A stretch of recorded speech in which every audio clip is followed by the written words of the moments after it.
At the age of 46, I finally became a child. For 46 years, I took on the role of caregiver to my mother.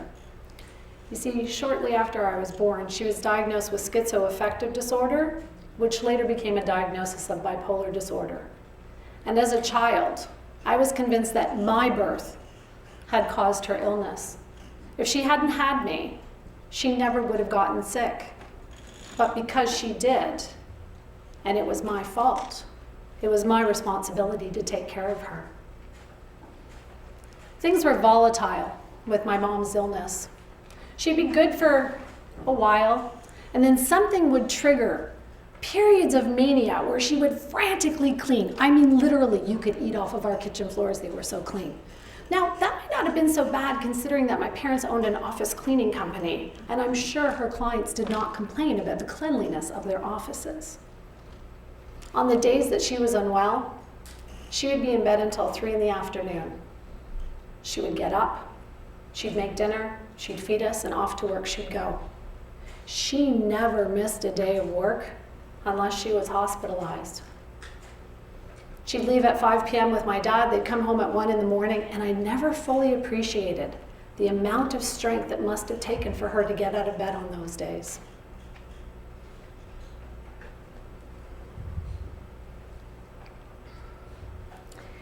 After the frantic periods of mania would come the crash of depression.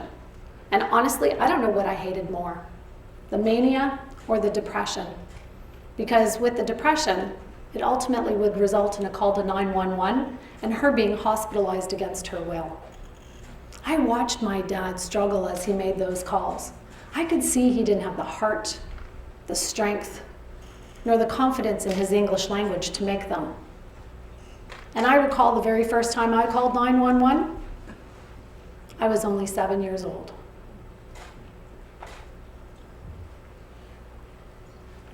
About a month before my 13th birthday, my mom was hospitalized yet again.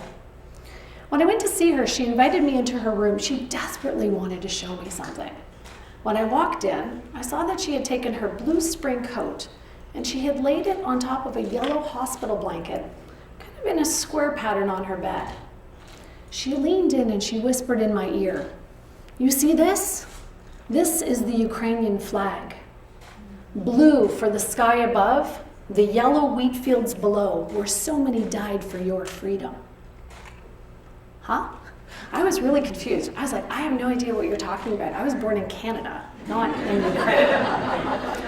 And then she continued to mutter about Nazi spies and that my father had planted bugs in the wall so that he could listen and watch her and tried to poison her food. As a kid, I was terrified. I didn't understand.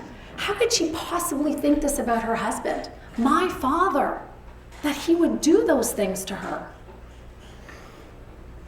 The next day, I came back to the hospital to see her again. When I walked into her room, there was a doctor and a couple of nurses in there, and they had asked me to leave because they were trying to prep her for her treatment. Her treatment consisted of ECT or shock therapy. I watched as my mom struggled and resisted against this, and they strapped her down to the gurney, and they began wheeling her down the hallway. Frightened, I ran after them, begging them to stop, as my dad held me back. And the entire time that she was being wheeled down that hallway towards the elevator, I could hear her screaming, "I'm not crazy! I'm not crazy! I'm not crazy!"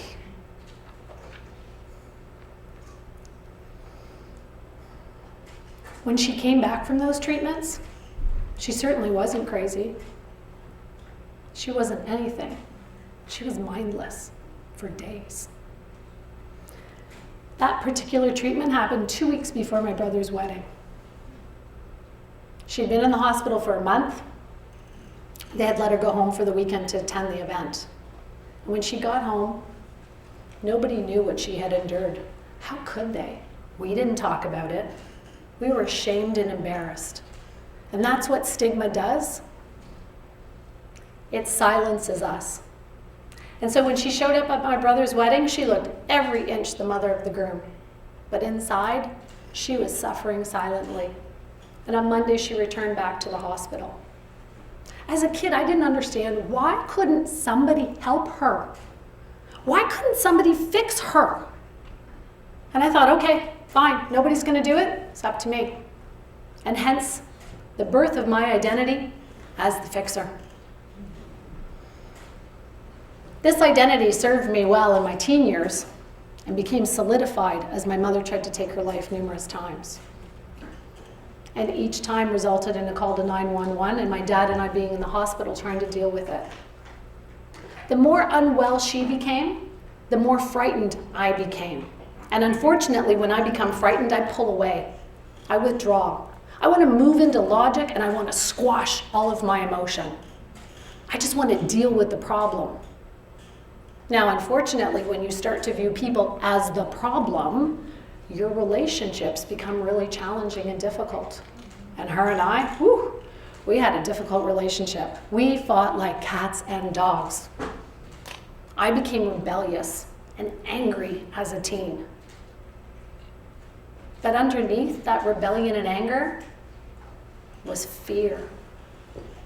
I feared I was going to lose her. I feared I couldn't help her. And I thought, okay, if I can't save her, then maybe I could save others and then I wouldn't be a failure. And that fear propelled me into a career in mental health.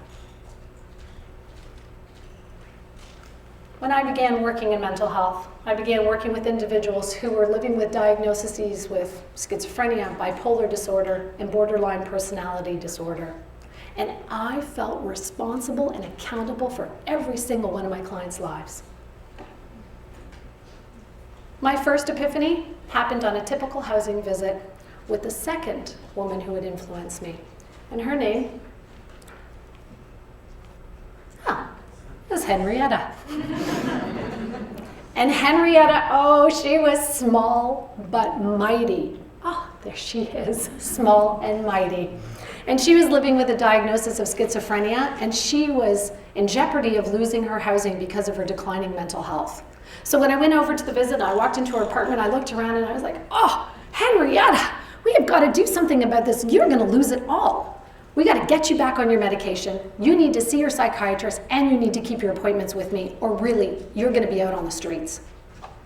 And she looked at me and she asked, have you ever had schizophrenia? I said, no, of course not. And she said, then why are you telling me what to do? Why are you telling me how to live my life?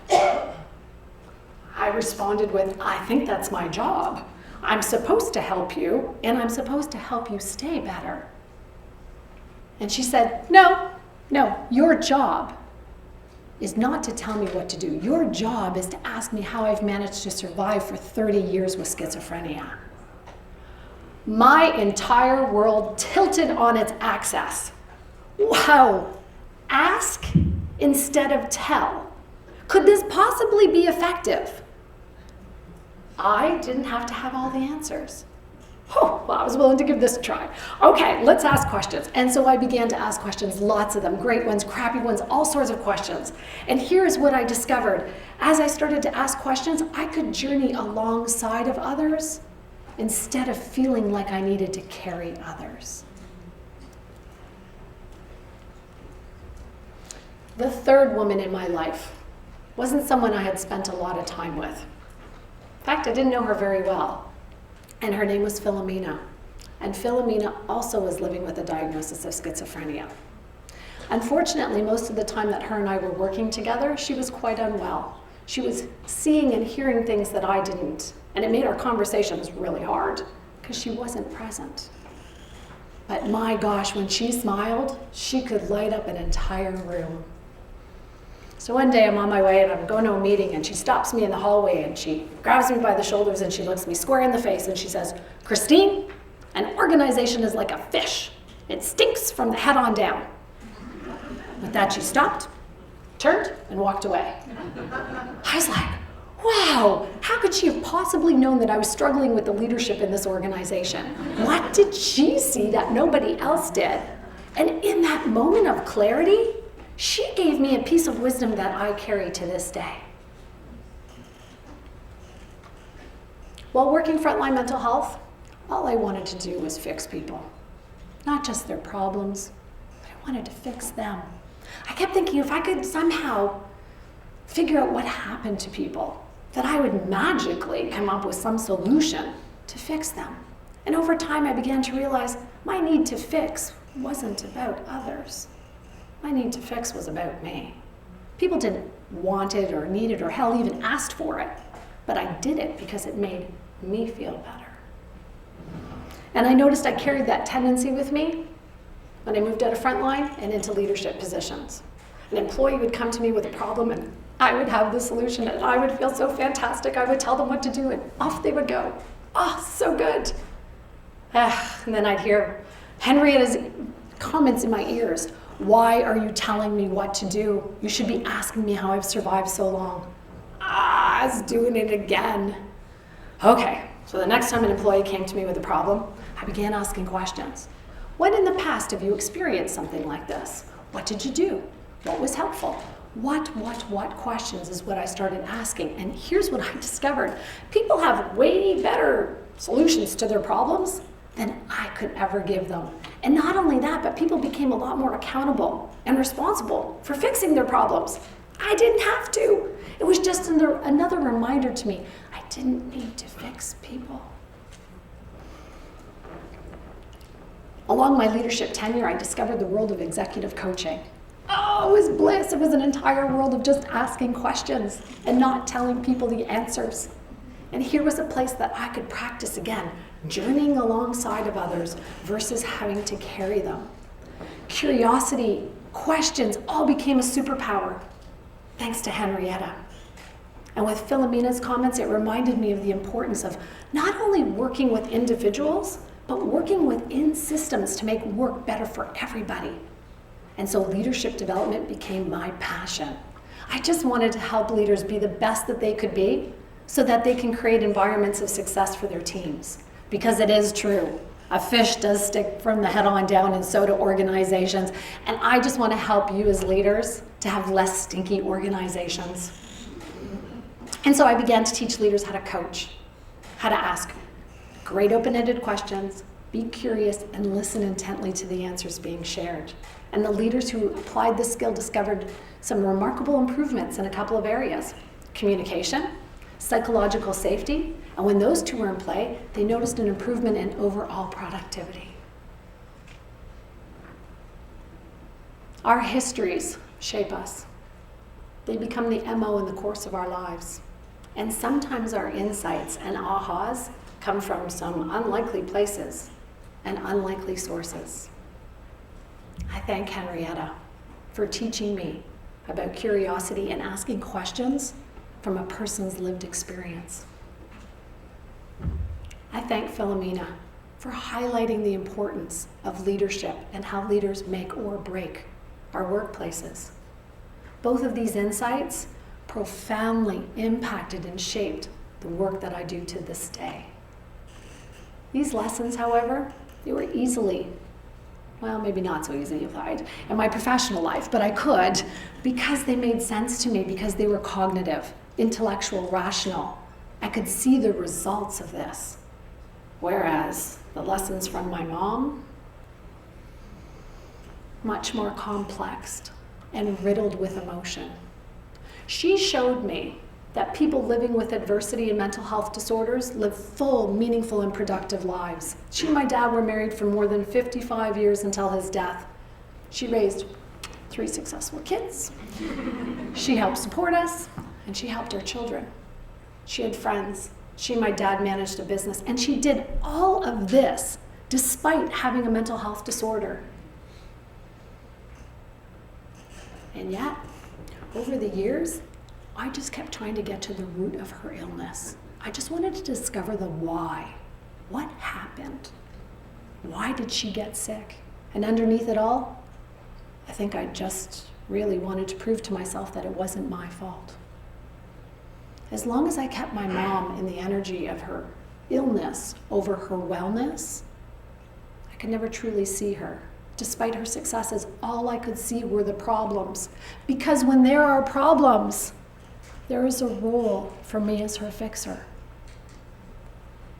It wasn't until I was finally able to accept the fact that I couldn't fix my mom. I was going to love her for who she was. That's when our relationship changed. And in letting go of my need to be her fixer, my siblings and I made the really difficult decision to move my mom into a nursing home. And much to my surprise, she absolutely flourished there. I mean, she joined groups, she played games, she did arts and crafts, she sang, she danced. She won a hip hop competition at the age of 92. She had done things I had never seen her do in her entire life and my entire life. My final lesson from my mom wasn't just in the ability to love and accept her for who she was, way beyond the diagnosis. More so, it was for me to be able to let go of my need to be her fixer. At the age of 46, I proudly became a child, and she became my mother. Thanks, Mom.